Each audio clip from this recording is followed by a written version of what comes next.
Hi, my name is Rod Khleif, and I'm the host of the Lifetime Cash Flow Through Real Estate Investing podcast. And every week I interview multifamily rock stars, and we talk about how they've built incredible wealth for themselves and their families through multifamily properties.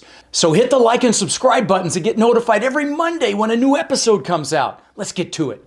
Welcome back to Multifamily Rockstars. So as you know, this is where we interview people that are crushing it in this business, and we show you guys the inside scoop into how multifamily investors are creating just incredible success in their businesses and in their lives. And as always, I've got my co-host, Mark Nagy, who's the director of our massive action team for our Warrior Mentorship program on the call. Mark, what's up, bud?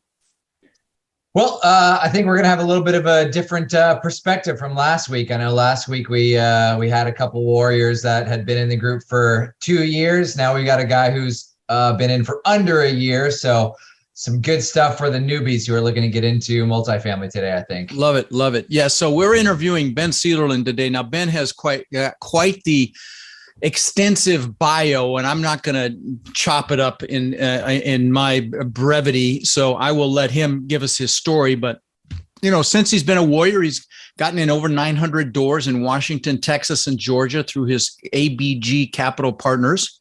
But all the other stuff that he's doing, I will let him tell you. Welcome to the show, Ben. Thank you, Rod and Mark, and thanks for having me. Absolutely. So I know you're in Washington, but why don't you give us a little background on, you and real estate, and you've got quite a interesting background. You couldn't make some of this stuff up, from forestry to contracting to manufactured homes and on and on. So please, give us some background.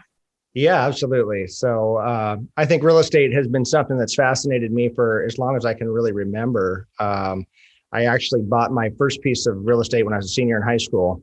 I had to wait till I was 18 to sign the contract, but saved up my lawn mowing money and found a 2.5 acre piece of property and bought that on contract from an owner for $5,000 down and $1 a day for the rest of my life, kind of thing.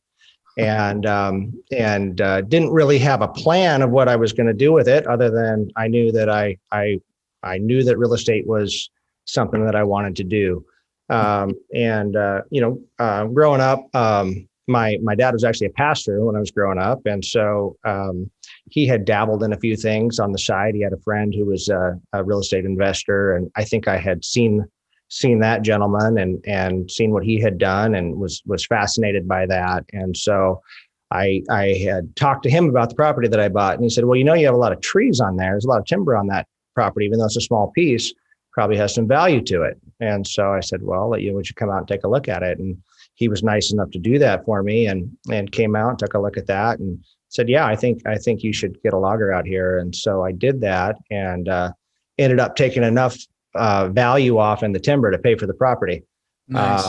And I thought, wow, that was a pretty good deal. So now I want to do that again. So that's kind of how I started, and buying a piece of property here and there.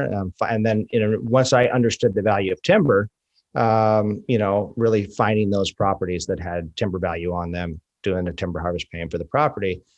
And then that led into developing the property before I would sell it again. And then that led into building. And so one thing sort of progressed into another. At one point, as that business grew and as those things grew, I had a full operating construction company and a fully operating logging company, and we were doing plat developments and things like that, all prior to 2008. This was I started my company in 2019, in 1999, I guess. So I had a good run there leading up to the crisis there in 2008. How were you impacted by the crisis before we move past that? It knocked me down pretty hard. Yeah. I got I got bit by the real estate bug pretty hard. So I never finished college. I just was in full-time real estate investing and building and developing and just rocking and rolling. And so I learned quickly that if I was, had some smarts and some work ethic, that I could make this thing go and work. But probably, looking back, had a pretty low level of financial sophistication. So I really wasn't as prepared mentally as I should have been for that. At the time that happened, I had several thousand acres, and that we had accumulated through the logging. We were building over 100 homes a year. We were doing plat development. I had over 70 single family rental houses. I had a 28 unit building here, all this in Washington. So and I was a 26-year-old kid, so I felt like I was doing pretty darn good, and really wasn't prepared for the magnitude of that. I lost 50 million. So maybe that gives you a little better. I can't quite compete with that. But, yeah, well, but it hurt.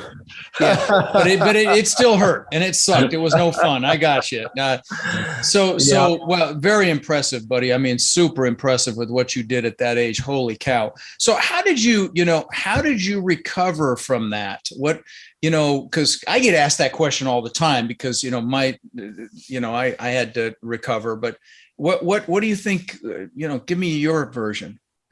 Yeah, well, I mean, I think it was, I think you wallow in that for a while.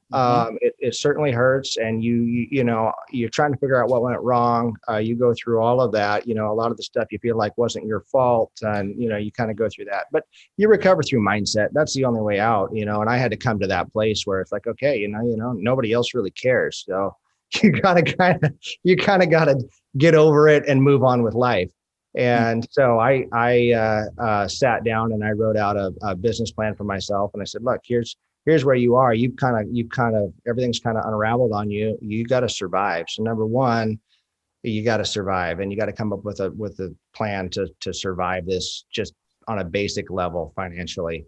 And then, number two, you got to stabilize. After you figure out how you're going to survive this, you got to get stable again. Everything is up in the air and you're just kind of grasping at, straws and trying to stay afloat.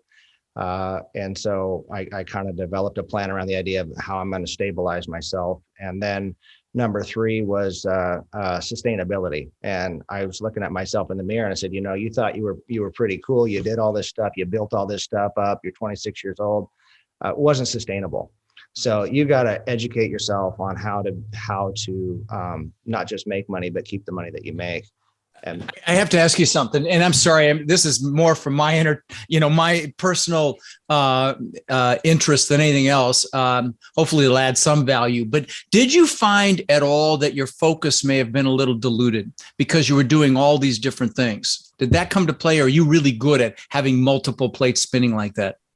I think I hope I'm good at delegating, and surrounding myself with good people. Okay. So I don't know that, I think in 2008, looking back on that, I don't know that it was so much that I was diluted as that I just probably wasn't as financially sophisticated as I should have. Gotcha. Yeah. Same. Yeah. Okay. Same. So, you joined the Warrior Program back in September of last year. Why? You've got so much experience. I mean, you didn't even mention. In fact, I shut you off before you finished your entire bio here. Please finish. Bring us to current. Okay. Sorry. Okay. Well, yeah. Fast forward. So after I kind of got myself back together from the crash and got businesses going again and going back to what you know how to do. We were building again, logging again, developing again. All that stuff was going well. And then, but you realize that, hey, everything I'm doing is a one-off, right? If I don't sell another spec house, if I don't, if I'm not able to sell another lot out of a plat I've developed, if I'm not able to, get another logging contract, then that's it. I'm only as good as my last deal. And so that was really motivating me toward, the idea of having rentals and some residual income and some passive income and some things that would provide more stability, which would take me to that sustainable pillar that was sort of the last kind of pillar of my recovery program there. And so in that, I was just listening to podcasts, and I found your podcast in 2020, early 2020. And I thought, and I just it was like a breath of fresh air for me, honestly. Thank you. I loved your mindset. I loved your enthusiasm. I loved the attitude. I was like, man, I love this. This is, this resonates with me, And so, I started listening, and I think you had a virtual, COVID had just broken out and all that. So you had a virtual boot camp, I think in August or September of that year. Yeah, that sounds about right. Mm-hmm. And so I attended that, and I thought, man, this is great. And so I wanted to move forward and join the Warrior program and get things rolling. And so I had started all of that with Mark, and we had started down that road. And one of the things that I had been looking at was this other business, and that came up at the last minute right before joining that program, and I had an opportunity to buy it again, and I knew that hey, this is something I've got to do. And it's turned out to be great. So this was a year before you joined the Warrior program. You talked to Mark, and it was really funny. Before we started recording, you said you left him at the altar a year before. That was really funny. Yes, we have a long history. I did. I knew that Mark was he was right there. He's like, I got this guy locked down. It was the morning of the phone call where I was going to commit to it, and then I said, you know what, I got bad news. What business, by the way, what business did you get? Just curious, in all these businesses. It's actually a manufactured home dealership. Okay. I saw that. I was developing some properties, and I was trying to figure out, what kind of product to put on those properties to sell. And stick-built homes just weren't really penciling out. And I said, this isn't, I can't make these work. And so I was looking around for a product, and I discovered, I said, well, I got to try manufactured homes. So I put a few out there, and they just sold like boom, boom, okay, I'm onto something here. So I started doing more of those, and I was doing about maybe 35 a year or something like that. And then literally right as I was in the process with Mark there of going through the sign up for the Warrior program, the owner of that business called me and said, hey, I'm 70 years old. I'm thinking of retiring. He said, you're my biggest customer. Why don't you just buy this from me? And I said, well, that wasn't really on my radar screen, but I'll take a look at the numbers. And anyway, figured out pretty quick that my cost savings alone by owning the thing would more than cover any overhead debt service I had on it. Wow. So in the last year and a half, we've taken that to the largest manufactured home dealership in the state of Washington. Wow. And we doubled the volume and tripled the revenue out of that place. So wow. It was a good thing. That's awesome. That's awesome. Let me tell you a little sidebar story, which is funny. I actually bought some waterfront lots here in Sarasota, actually in Northport, Florida, which is south of Sarasota here. I found these canal front lots where you could take a boat from your backyard out to the Gulf of Mexico. I'm like, this is incredible. And I got them for like $50,000 a piece. Okay. Oh, wow. And so I'm like, you know what? I want to build houses on these. So I actually placed a couple of manufactured homes on them. And I didn't keep going because the ones I got, the floors were spongy and the quality was just crap. But we did some cool stuff. We hinged the roofs so that when they were on site, they were actually a higher pitch than a normal manufactured home, which was really kind of cool. And then we stuccoed them, and you couldn't tell, except those floors were spongy. But anyway, I digress. So you joined the Warrior program, and now you're already in 900 doors. Holy cow. Take us through that. That's what I wanted to know. Yeah. How'd that all come about? I remember, me and you spoke in December, 8 months ago at the Orlando boot camp. And I can't remember if you had done any deals then yet or not. I know you were only a couple months in, but walk us through what you've been doing since then and all your progress. Yeah, absolutely. So you had your backing up. I think you had your virtual boot camp last year. I think it was maybe August again. Yeah, that sounds about right. July or August. Yeah. And coming right out of that, I went ahead and joined the Warrior program, and I think that was all happening right about the same time as the Sarasota deal. And so we went into that deal as a limited partner. So I just needed. You mean the San Antonio deal? San Antonio. I'm sorry. Yeah. Yep. So you came into our San Antonio asset that we bought in September of last year, which has just been a screaming deal. I just was on the phone call today with the property manager, and they're out there adding lights. They got a boom lift out there, and just all the stuff they're doing that's making the place look better. So it's really good stuff. Yeah. Yeah, it was great. So we've been really happy with it. So we came into that deal, and then and then that was kind of it. And then, you're a new warrior and I'm trying to kind of absorb all of this information and try to figure out where do I fit? What am I good at? Right. What's my role? And I was like, I know, really to be able to get involved in any of these deals, I have to be able to bring some value to the table. And so, you're trying to go, okay, well, how do I do that? It's like, I have some construction expertise. I can bring that can certainly help during some due diligence and certainly help during some, project management and things like that. For sure. I have some liquidity. I can meet some net worth requirements. I can put up at-risk capital. Those are things I can do. So trying to kind of figure out, okay, these are things that I can do. I don't see myself as a great underwriter. I don't see myself as, some of these other roles. So I got to find somebody that can complement me in those areas. And so when you had your December boot camp there in Orlando, it came down to that. And that was kind of my main goal, is to try to find some team members, and was really made some great connections with some other warriors down there. And that was where the first GP deal came out of, as a result of a relationship with another warrior that I met there at Orlando. Fantastic. Well, that was a fun event. I'm really excited because, we're recording this. It'll actually come out after the event, but we've got another one coming up in Denver next week. I'll be there. I'll see you you'll there. Be there? Oh, fantastic. Yeah, perfect. Fantastic. Well, it's going to be a big one. We should be upwards of 800 people there. So it'll be another big one. It should even be bigger than the Orlando one. But anyway, so.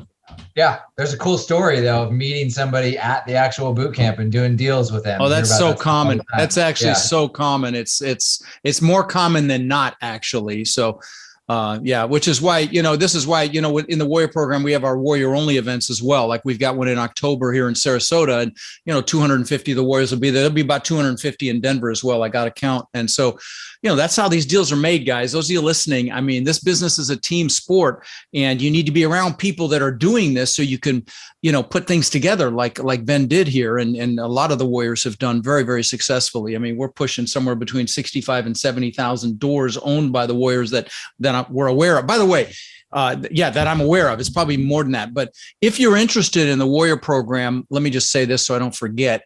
Text the word CRUSH to 72345 to apply. So you just text CRUSH to 72345 to apply to the Warrior program. And trust me, just by getting on the call with my team, you will leave that call better than when you got on it, whether we work together or not. So, but anyway.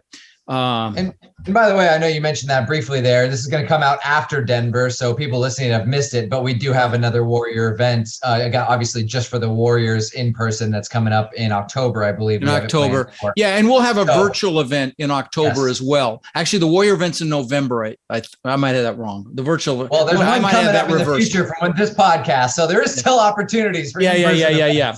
But before the end of the year, I'll actually pull up the dates while we're talking here.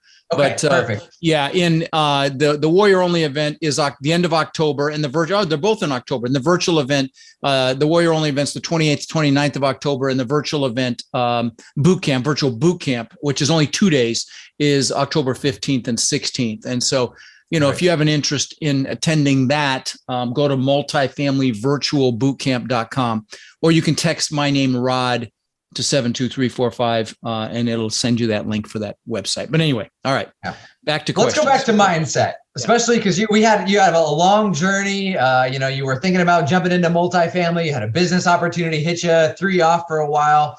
How do you think mindset has helped you in this process of building up to where you're at today?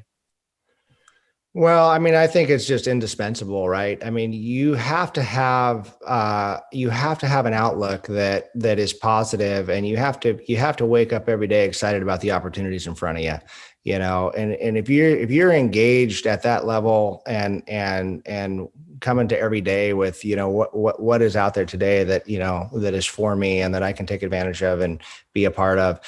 And then, beyond that, also, how can I add value to people today? That's a huge thing for me, and that is the rewarding part, too, because it's, when you're coming and you're looking for opportunities, but those opportunities are related to adding value to other people. that's a motivator for me, and I love doing that. And but I think that having that positive mindset is just critical. If you don't have that, if you're waking up and you'd rather roll over and go back to bed, then you're missing out. Who wants to spend their life sleeping? I don't want to sleep in. I want to get up and get after it. And it's what on that note, what drives you, brother? What is your driver? What's your why? Boy, I think it changes over time. I think when I was younger, we came from a home that didn't necessarily have a whole lot of means. We had a lot of love, a lot of support, great parents, couldn't ask for, a better childhood as far as that goes, but always, being aware that you didn't have as much, and so I think when you're younger, that's pushing you. And then as you get older, and losing most of that stuff in 2008 and all of that, you realize that, hey, I'm the same person that I was. I can be happy with money, without money.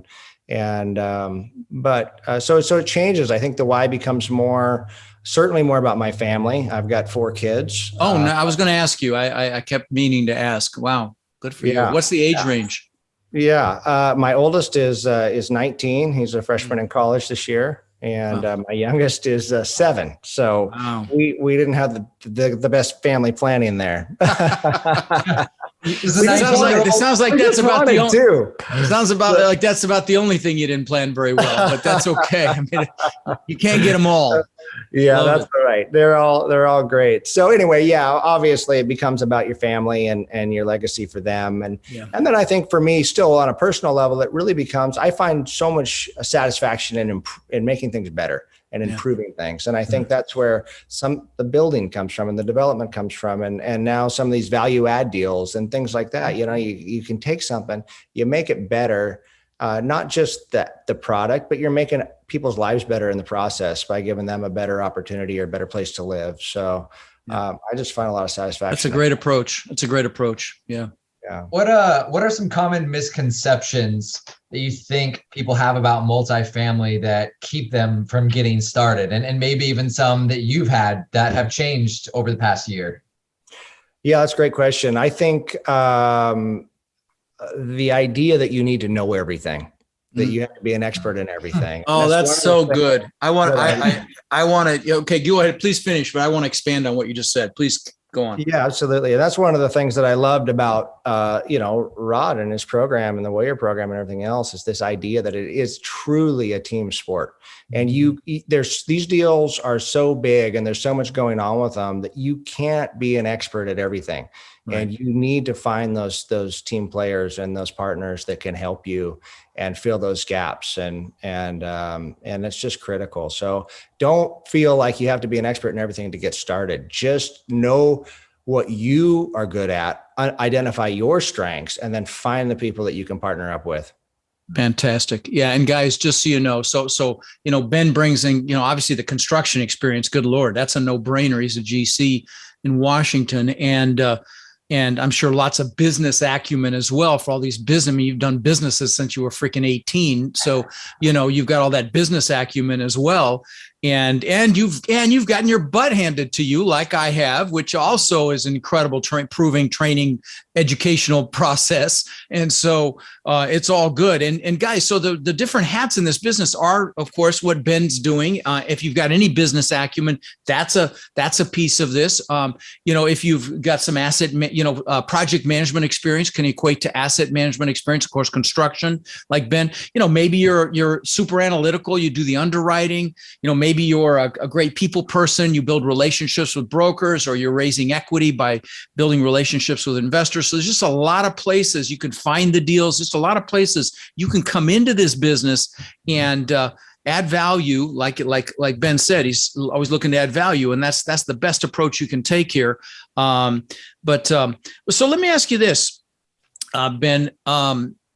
There are a lot of people that haven't taken action on this, and they're kicking the tires. Maybe they're listening to the podcast, maybe not. Well, obviously they are if they hear this, but maybe they haven't really done much beyond listening to the podcast.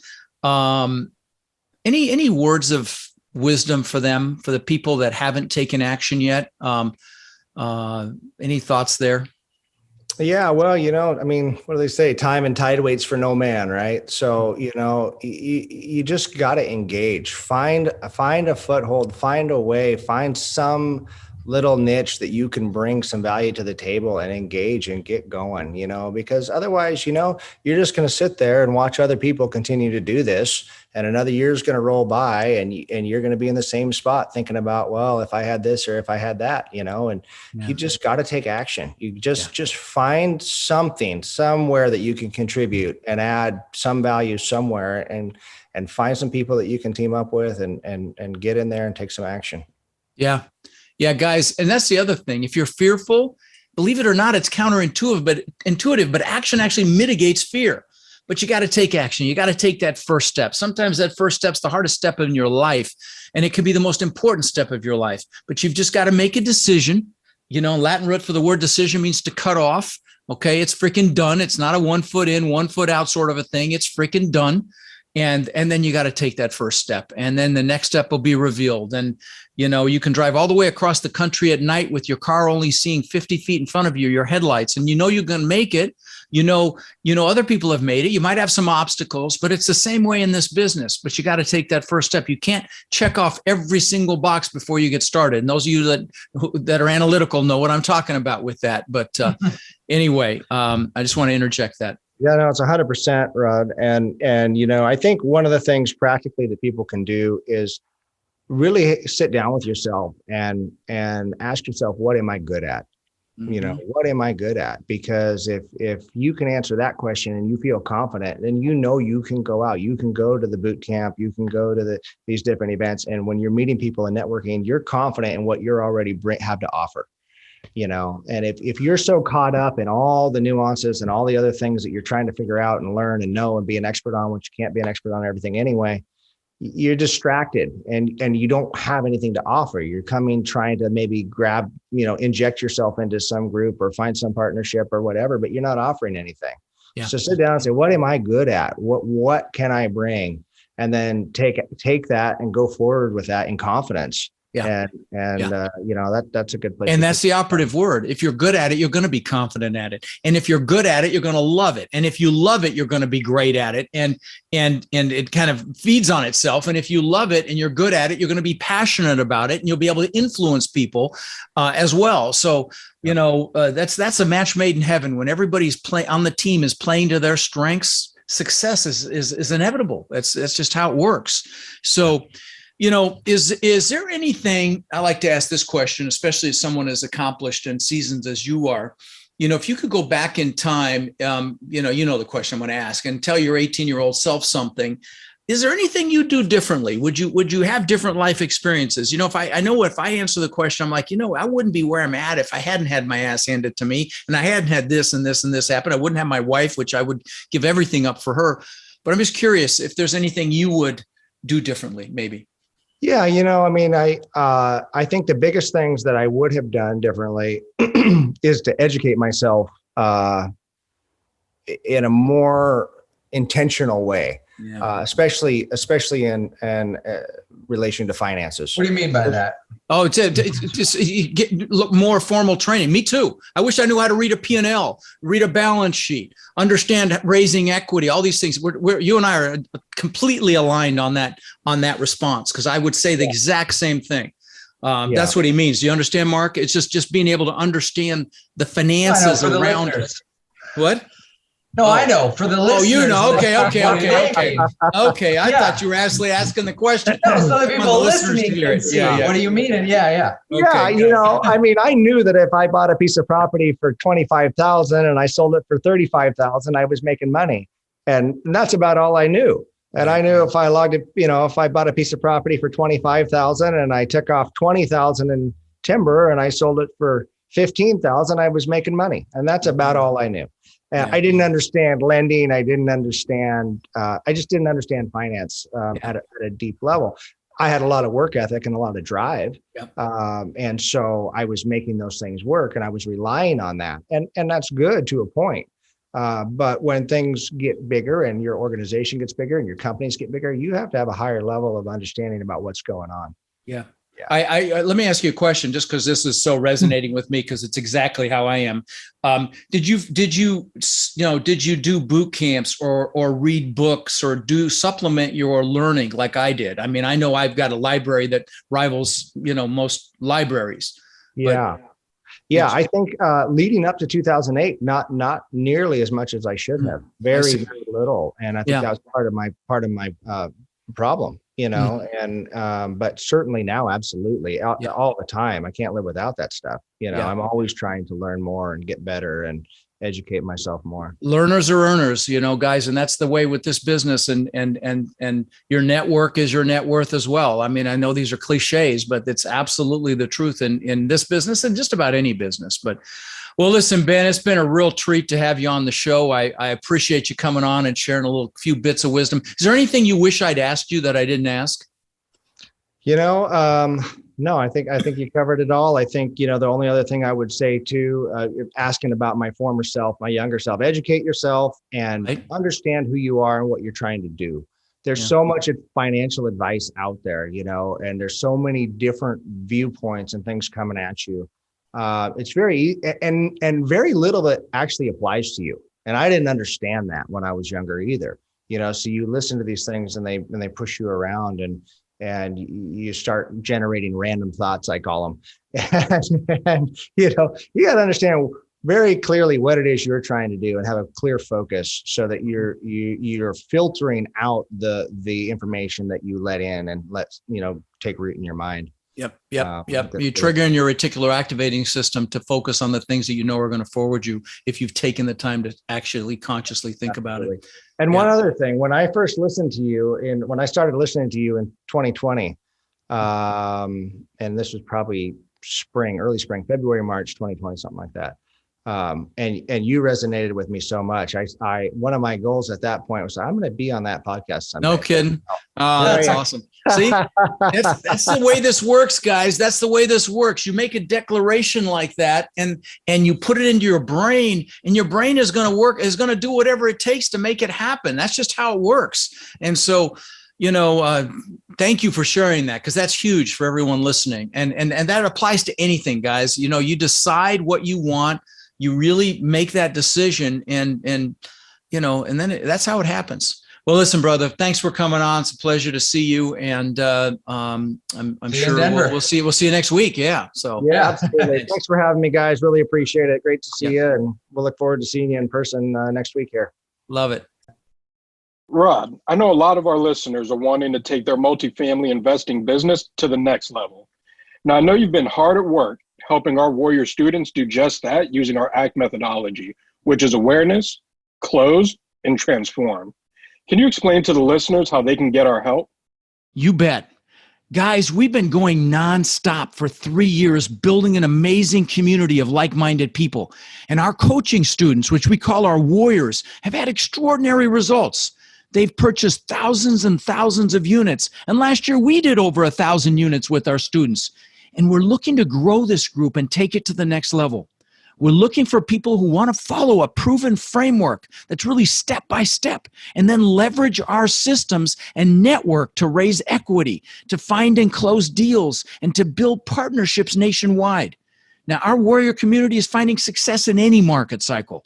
So if you're interested in finding out more about how you can become more of our incredible network and take advantage of the incredible opportunities that are coming very soon, apply to work with us at mentorwithrod.com or text the word CRUSH to 72345, and we'll set up a call so you can check us out and we can check you out. Again, to apply, text CRUSH to 72345.